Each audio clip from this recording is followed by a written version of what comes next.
और अब इजरायल और हमास युद्ध की खबर, जिसमें अब एक भारतीय की मौत हुई है जबकि 2 भारतीय घायल हुए हैं। मारे जाने वाले शख्स की पहचान पातनेबिन मैक्सवेल के तौर पर हुई है, जो केरल के कोलम के रहने वाले थे। आधिकारिक तौर पर बताया गया कि उत्तरी इजरायल के गलीली में एक प्लांटेशन में काम कर रहे इन लोगों पर एक मिसाइल का हमला हुआ। जो 2 और लोग जख्मी हैं वो भी केरल के हैं, बुश, जोसेफ जॉर्ज और पॉल मेल्विन। ये मिसाइल हमला था जो लेबनान के समर्थन वाले शिया मिलिटेंट गुट हिजबुल्लाह ने किया। इजरायल सरकार ने इस हमले को आतंकी कार्रवाई बताते हुए हमले में भारतीय की मौत पर दुख जताया है।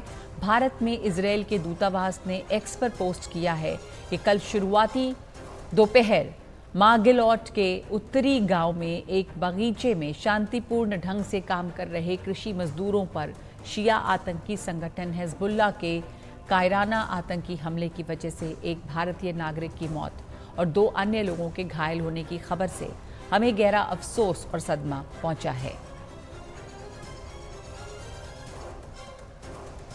तो अमेरिका इजरायल का सबसे बड़ा सहयोगी रहा है और गाजा के युद्ध में अब तक अमेरिका ने इजरायल का साथ दिया। कुछ ही दिन पहले राष्ट्रपति जो बाइडेन ने यह उम्मीद भी जताई थी कि चंद ही दिनों में, यानी कि बीते सोमवार तक सीज फायर की डील हो जाएगी, लेकिन सीज फायर नहीं हुआ।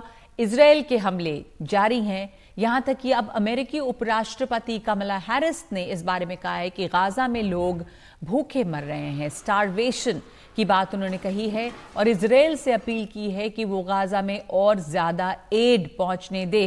अगले 6 हफ्तों के लिए फौरन सीज फायर की जरूरत है, ये कह रही हैं अमेरिका की वाइस प्रेसिडेंट कमला हैरिस। इस बीच सीज फायर की डील के लिए इजिप्ट में चल रही बातचीत में इजरायल शामिल नहीं हुआ।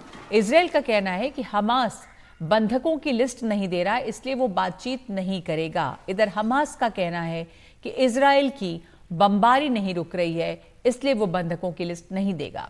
ऐसे में सीज फायर की डील अभी बहुत दूर लगती है।